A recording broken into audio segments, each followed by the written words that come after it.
Hi everyone, welcome back to my channel Study World by Nikhil. Today మన topic ఏంటంటే elasticity in cloud on demand provisioning. ఈ topic గురించి ఈ వీడియోలో అయితే డిస్కస్ చేద్దాము. ఇంకా ఎవరైనా మన ఛానల్ సబ్స్క్రైబ్ చేసుకోకపోతే ప్లీజ్ సబ్స్క్రైబ్ చేసుకొని లైక్ చేయండి, షేర్ చేయండి. ఎవరికైతే ఈ కాన్సెప్ట్ యూజ్ అవుతుంది అనుకుంటే కంపల్సరీగా ఆ వీడియో అయితే షేర్ చేయండి. ఈ వీడియోని మనం ఈ క్లౌడ్ కంప్యూటింగ్ అని స్టార్ట్ చేసాం కదా, అందులో వీడియో అనమాట, 5th వీడియో. దాని ఛానల్ ఒక లింక్ అనేది కూడా ప్లేలిస్ట్ ఒక లింక్ అనేది కూడా నేను డిస్క్రిప్షన్లో ప్రొవైడ్ చేస్తాను. అక్కడి నుంచి అయితే మీరు ప్లేలిస్ట్ అయితే యాక్సెస్ చేయొచ్చు. Let's go to the video. First elasticity and cloud, దాని గురించి అయితే ఈ వీడియోలో అయితే మనం తెలుసుకుందాం. ఓకేనా, ఇప్పుడు పర్టికులర్గా ఒక టాస్క్ అనేది ఎగ్జిక్యూట్ అవుతున్నప్పుడు మనకు కొన్ని రిసోర్సెస్ అయితే కావాలి. ఆ రిసోర్సెస్ అనేవి మనకు రిక్వైర్మెంట్ తగ్గట్టుగా ఉండాలి. ఇప్పుడు ఫర్ ఎగ్జాంపుల్ ఒక 10 GB అనేది ఉంది, ఆటోమేటిక్గా నాకు కావాలి ఆటోమేటిక్గా నాకు స్టోరేజ్ అనేది కావాలి.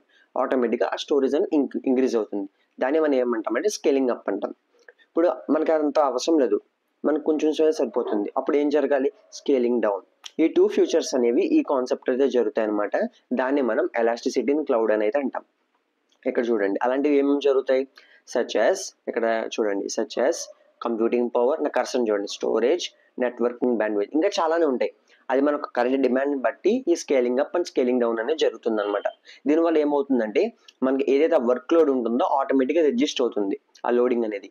దానివల్ల ఎవరైతే యూజర్స్ ఉన్నారో వాళ్ళకి ఎలాంటి ప్రాబ్లమ్స్ రాకుండా ఉంటాయి. ఎగ్జాంపుల్ అనేది కూడా చెప్తాను చూడండి. ఫర్ ఎగ్జాంపుల్ మనం ఫ్లిప్కార్ట్లో కానీ అమెజాన్లో కానీ సేల్స్ జరుగుతాయి. ఆర్ఎల్స్ బుక్ మై షో ఉంది. ఇప్పుడు స్టార్ హీరో మూవీ రిలీజ్ అయింది, ఆటోమేటిక్గా ఏమవుతుంది, బుక్ మై షో మీద అందరూ టికెట్స్ కోసం పడిపోతారు.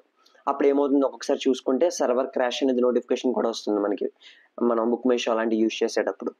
దాన్ని అనమాట. అలాంటి టైంలో ఏమవ్వాలి, సర్వర్ రిక్వెస్ట్ అనేవి ఎక్కువ రావాలి. అలాంటప్పుడు ఏం జరుగుతుందంటే ఈ స్కేలింగ్ అప్ అనేది జరుగుతుంది. పర్టికులర్గా అది మనకు 2 days ఉంటుంది. ఈ 2 days కోసం మన లైఫ్ టైం ఏదైతే లైఫ్ లాంగ్ ఉందో దాన్ని మనం అంత బేర్ చేయలేం కదా. అందుకని పర్టికులర్గా ఆ టైంలో ఈ స్కేలింగ్ అప్ అనేది జరుగుతుంది. మనకి ఆ సీజన్ అయిపోయింది, మూవీస్ అయిపోయింది, స్టార్ హీరో మూవీ అయిపోయింది, ఆటోమేటిక్గా ఏమవుతుంది, యూజర్స్ అంత ఉండరు కాబట్టి స్కేలింగ్ డౌన్ అనేది జరుగుతుంది అనమాట. ఓకేనా, దీనికి పర్టికులర్గా మాన్యువల్ ఇంటర్వెన్షన్ అలాంటిది ఏమి ఉండదు.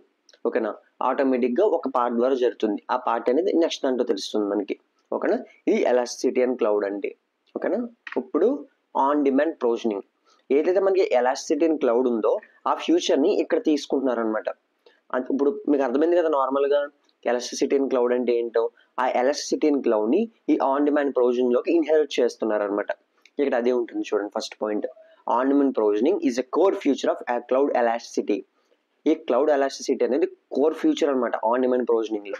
పేర్లోనే ఉంది కదా ఆన్ డిమాండ్, ఏదైతే డిమాండ్ ఉందో అప్పుడు అనమాట. ఏదైతే ప్రీవియస్గా మేము తెలుసుకున్న స్కేలింగ్ అప్, ఆ స్కేలింగ్ డౌన్ అనే ఫ్యూచర్ అనేది ఇక్కడ జరుగుతుంది. ఓకేనా, it also allows users to request and obtain computing resources as needed, typically through an automated system. ఇప్పుడు మనకి స్కేలింగ్ అప్ అని చెప్పాను, స్కేలింగ్ డౌన్ అని చెప్పాను. అది ఎలా జరుగుతుంది, ఎప్పుడు యాక్టివేట్ అవుతుందంటే ఈ ఆటోమేటెడ్ సిస్టమ్ అనేది మన క్లౌడ్ కంప్యూటింగ్ అనే దాంట్లో ఉండటం వల్ల మనకి ఏదైతే ఈ ఫ్యూచర్స్ ఉన్నాయో scaling up and scaling down అవన్నీ జరుగుతాయి అనమాట. ఓకేనా, దీనికి ఏ ఒక్క రిసోర్సెస్ ఇస్తారు వర్క్ లోడ్లో అనేది అంటే మెయిన్గా ఎప్పుడు, like during a traffic spike on ఈ వెబ్సైట్. ఒక వెబ్సైట్ మీద ఆటోమేటిక్గా ఎప్పుడైతే ఆ ట్రాఫిక్ అనేది పెరుగుతుందో, ట్రాఫిక్ అంటే ఏంటి కాదండి, యూజర్స్, ఒకేసారి యూజర్స్ క్లిక్ చేయడం అనమాట. ఓకేనా, this means that if a user or application suddenly requires more resources due to an increase in workload, ఎప్పుడైతే వర్క్ లోడ్ అనేది పెరుగుతుందో అప్పుడు ఈ ఆటోమేటెడ్ సిస్టమ్ అనేది యాక్టివేట్ అయ్యి మనకి స్కేలింగ్ అప్ అనేది చేస్తుంది అనమాట. ఓకేనా, the cloud service provider can automatic allocate additional resources to meet the demand. ఆ డిమాండ్కి మనకి టచ్ అవ్వాలి. ఎందుకంటే ఇప్పుడు నార్మల్గా 100 యూజర్స్ చేసేది ఒకేసారి 1 lakh యూజర్స్ అయిపోయారు అనుకోండి, ఏమవుతుంది, సర్వర్ క్రాష్ అయిపోతుంది. అప్పుడు ఏం చేస్తారంటే ఏదైతే క్లౌడ్ సర్వీస్ ప్రొవైడర్ ఉన్నారో ఆటోమేటిక్గా ఆటోమేటెడ్ సిస్టమ్ అని దాన్ని యూజ్ చేసుకుని స్కేలింగ్ అప్ అనేది జరుగుతుంది అనమాట. ఓకేనా, conversely the work load decreases, the extra resources can be released and reducing cost.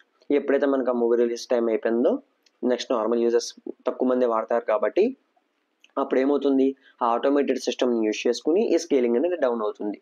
ఈ గ్యాప్లో ఎంతవరకు యూజ్ చేసుకున్నాము, ఎంత టైం యూజ్ చేసుకున్నాము, దాన్ని బట్టి ఆ అమౌంట్ అనేది క్యాలిక్యులేట్ అవుతుంది అనమాట.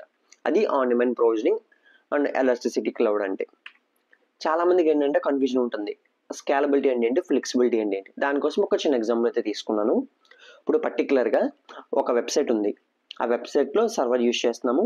ఆ సర్వర్ రెగ్యులర్గా మనకి ఏంటంటే ఒక 10,000 మెంబర్సే యాక్సెస్ చేస్తారు అనుకున్నాం పర్ అవర్కి. అది ఒకేసారి మీకు ప్రీవియస్గా చెప్పినట్టు మూవీస్ ఎగ్జాంపుల్గా తీసుకుంటే ఒకేసారి వచ్చేసారు జనాలు 1,00,000 మెంబర్స్ వచ్చేసారు టికెట్స్ రిలీజ్ అవ్వగానే. అప్పుడు ఏమవ్వాలి, సర్వర్ క్రాష్ అయిపోతే నువ్వు టికెట్స్ బుక్ అవ్వవు. ఆ టైంలో ఏం చేస్తుందంటే స్కాలబిలిటీ అనేది సర్వర్స్ని పెంచుతుంది, సర్వర్స్ని ఎక్కువ అలొకేట్ చేస్తుంది పర్టికులర్గా ఈ వెబ్సైట్కి. అప్పుడు ఏమవుతుంది, మనకు ఆ ట్రాఫిక్ అనేది మేనేజ్ అవుతుంది అనమాట. ఓకేనా, అప్పుడు ఏమవుతుందంటే ఎవరికి ప్రాబ్లం రాకుండా యూజర్స్ అనే వాళ్ళకి అందరికీ book my show tickets book అవుతాయి. ఎగ్జాంపుల్గా చెప్తున్నా, ఫ్లెక్సిబిలిటీ అంటే ఏంటంటే ఉన్న ఫ్యూచర్ ఇంకో ఫ్యూచర్ని యాడ్ చేయడం. ఇప్పుడు ఒక బుక్ మై షో ఉందనుకోండి, బుక్ మై షో ఆటోమేటిక్గా ఎలా చెప్పాలి, ఒక మూవీ అనేది వచ్చింది. ఇక్కడ ఫ్యూచర్ ఏం యాడ్ చేస్తామంటే అందరూ బైనో కొడతారు కదా, బైనో దగ్గర ఫర్ ఎగ్జాంపుల్ ఇప్పుడు దాకా డెబిట్ కార్డ్సే ఉన్నాయి. ఇప్పుడు కొత్త ఫ్యూచర్ తీసుకురాస్తున్నాం, అక్కడ ఏంటంటే క్రెడిట్ కార్డ్స్ని యాడ్ చేస్తున్నాం. అప్పుడు ఏమవుతుంది, ఒక న్యూ ఫ్యూచర్ని తీసుకొచ్చాం, దాన్ని ఫ్లెక్సిబిలిటీ అంటాం. ఉన్న ఫ్యూచర్ కాకుండా కొత్త ఫ్యూచర్ని తీసుకొస్తే ఫ్లెక్సిబిలిటీ, ఉన్న రిసోర్స్ని లార్జ్గా ఎంకరేజ్ చేస్తే దాని స్కాలబిలిటీ. ఈ రెండింటికి కన్ఫ్యూజన్ అవ్వద్దు. ఓకేనా, ఈ పర్టికులర్గా మనకి కాన్సెప్ట్స్లో ఫ్లెక్సిబిలిటీ, ఎలాస్టిసిటీ, స్కాలబిలిటీ అవి ఉన్నాయి కాబట్టి దానికోసం లాస్ట్ ఒక చిన్నదైతే తీసుకున్నాం, మీకు కన్ఫ్యూజన్ అవ్వకుండా ఉంటారని. ఓకేనా, that's all about this video. ఇంకా ఎవరికైనా డౌట్ ఉంటే కామెంట్ సెక్షన్లో అయితే అడగండి, అక్కడి నుంచి అయితే చెప్తాను.